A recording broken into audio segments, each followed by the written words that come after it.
I've never won Worlds or D2 Summit yet. I'm hopeful, but I haven't. But I've also been there and placed 6th, and it felt like we won when it came to Worlds. My number one goal is for the athletes to walk off the mat proud of what they've done. Cheer is the only sport that has an entire subset of it that is designed to be co-ed.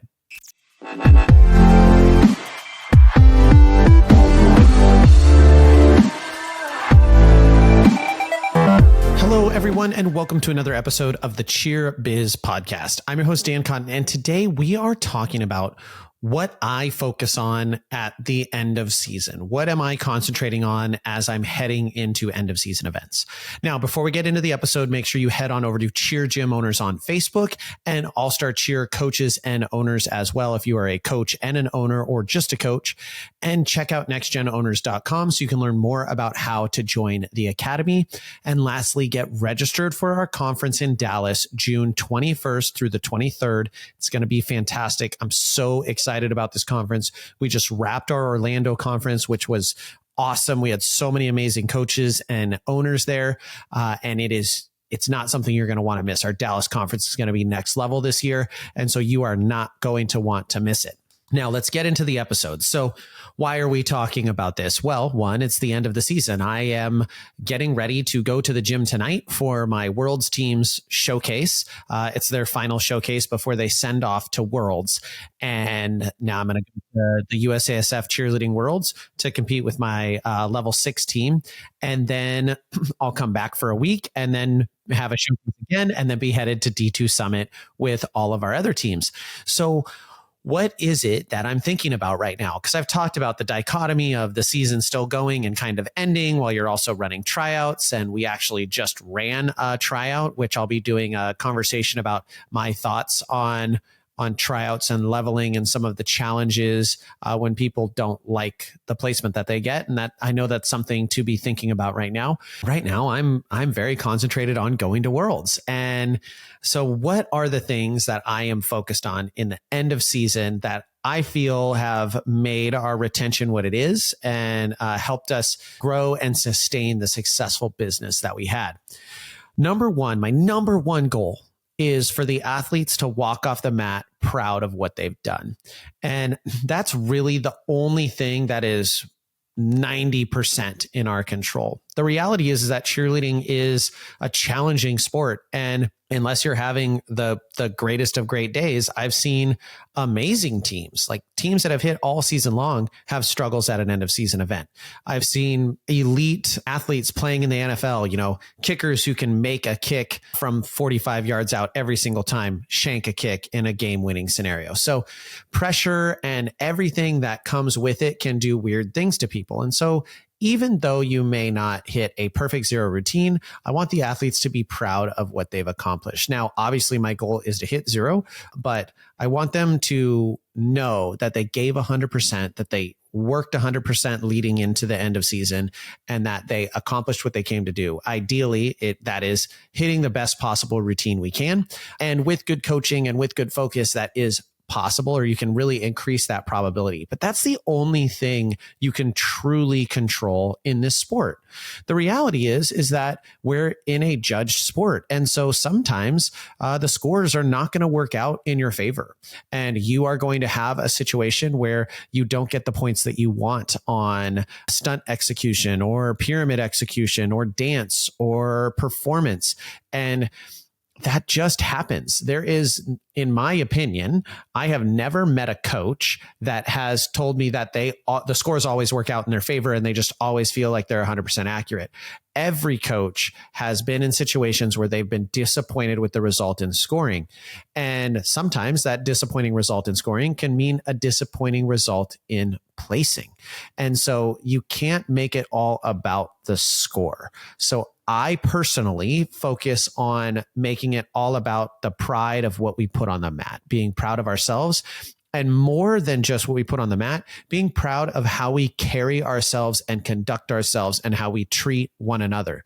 Some of my proudest moments as a coach have been how my teams have carried themselves in defeat, in situations where it did not work out the way we wanted it to go, where we didn't make finals, where we had a not great performance, and seeing the athletes go through that grieving process and then rally around each other and reignite their passion to get to the gym and get to work. And like those moments are honestly moments where I have been so proud of what it is we create with the teams that we do. So it's not just being proud of what we do on the mat, although that is the number one focus, but being proud of what we do as a program, as a team, both on and off the mat is the number one thing I'm focused on.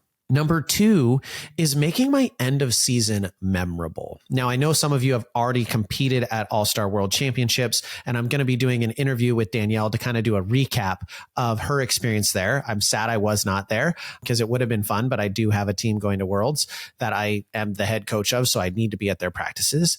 But I am focused on making things memorable for our teams when we go to Worlds or when we go to Summit or when we go to All-Star Worlds or any major end of season event. Now, how do I do that? Well, number one is I structure their days. They have a very full schedule between practices, and then we schedule in going to parks together. Every single team, they know we ride at least one ride together as a team, and the kids have gotten used to it. You know, there were years where they would buck that and say, why do we have to ride a ride as a team? And I'm like, because we're a team. And even when we go to the block party, that's kind of our tradition. And it has been ever since I started coaching a Worlds team is when we go to the block party on the last night, that's something that Worlds and Summit do. We all ride one ride together. No question, no excuses. We do this together. Why? Because it's the last thing we're going to do as a team. Like the last time where we're truly all going to do one thing together, let it be, let's stand in line and ride one last ride and have a good time. So we really focus on making things memorable, be it photos, be it team dinners, be it going to parks, even making your practices at those events a memorable experience is an important thing to keep in mind.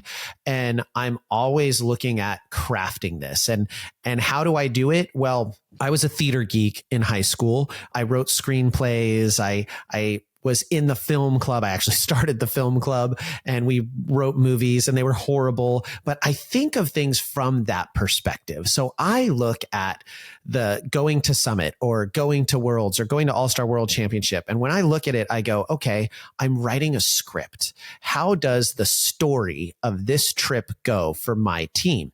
And I basically create my story, obviously with a desired ending in mind, which I'm going to get to what my desired ending is. I basically craft my story. And so on this day, the team woke up and there was a motivational speech by the coach. And then they went and had an amazing practice and this and this. And we just stack those things up. Now, do I do that as much anymore as I used to back in the day? No, because I kind of have a system in place. So I don't really have to craft the story from start to finish, but I'm always massaging it and I'm always finding nuance in there. And I'm always finding a different way to have a team meeting or a team discussion or really leave the kids feeling like a family, which gets to me being my ending. My number 3 is I want to encourage retention. And I want to encourage retention by giving these kids lasting memories where they know that this is their family and this is their home. Even if they're graduating, this is a program that they want to be at. These are the people that they want to be doing this sport with. And that feeling of community is what so many of these kids are really striving for ultimately. Yes, do they want the accolades? Yes, do they want the banners? Absolutely. But ultimately, people want to feel wanted. People want to feel loved. People want to feel needed. And none of those things come from what the judges give you. They come from what your athletes give each other and what you as a coach give to your athletes. So ultimately, when we leave, when we get back on the plane at the end of Worlds this coming weekend, I want my kids to know that their coaches love them, that their teammates love them, and that we did our absolute best we could possibly do this season. And that no matter what the results were, they have a group of 21 friends that will support them for the rest of their life.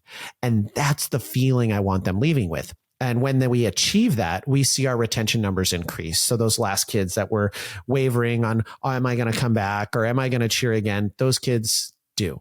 because they realize that we truly have the ability to build something special in cheerleading. It's unlike any other sport, and I've done a lot of them. It's just different, especially, and I know a lot of you do not have them, especially if you coach a co-ed team.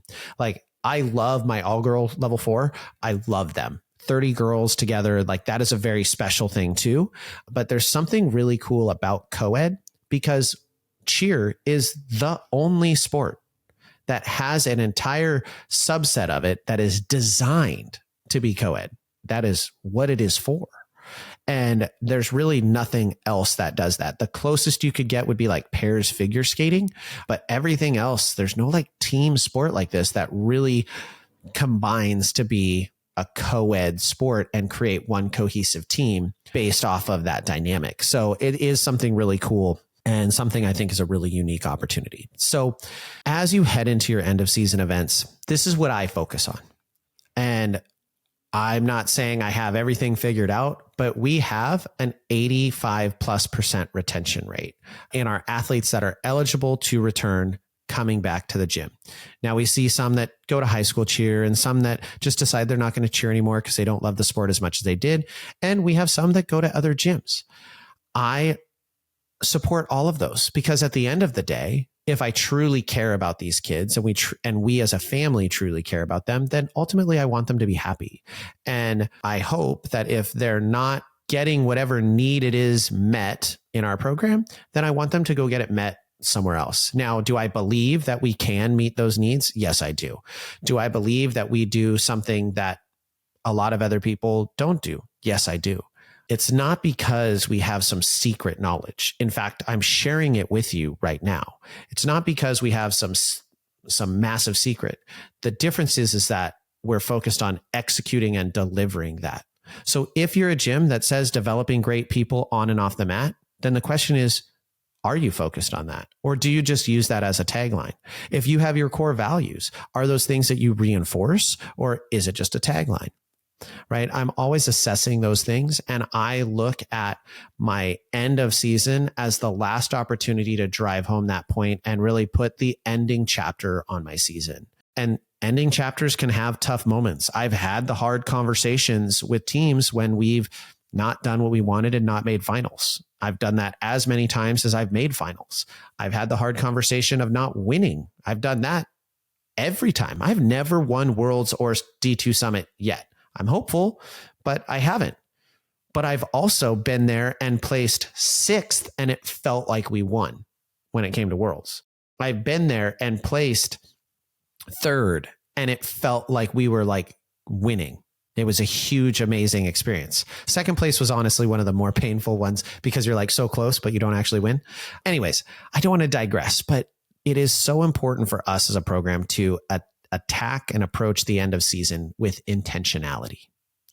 So if you're listening to this podcast and you're like, okay, Dan, great. I hear what you're saying. How do I implement? You have to find a way. And if it's not you, then maybe it's a staff member to write your story. Write your story. And if you've already finished your end of season event, then just try it out. Just for my entertainment, let me know if you think it's great. Write your team's story for next year. It's similar to goal setting, right? If I were to take this season and I were to write a book about it or create a movie about it, how would it start? What would the challenge be? How would we overcome the challenge? And what would be the ending? And write that story out. It doesn't have to be super detailed. And then you set about making that story come true. All right, everyone. I hope you enjoyed the episode. I know it was a bit of a shorter one, but I've got to go pack. So as always, share this with someone who would get great enjoyment out of it. Check out all of our other episodes. If you are new to the podcast, we have over 200 episodes that you can listen to. So make sure you're checking all of them out. We've got some really great past episodes. Anything with Jason Larkins, anything with Matt Becker, Justin Carrier, Jeff Benson, all of those interview podcasts are all fantastic. On top of, I certainly love getting to sit down and share what I have learned over the last 12 years owning and running a cheerleading gym, going from being really bad at it to being much better at it, but still growing and learning. Take those lessons, learn learn from me, avoid those struggles. And with that, we'll catch you on the next episode.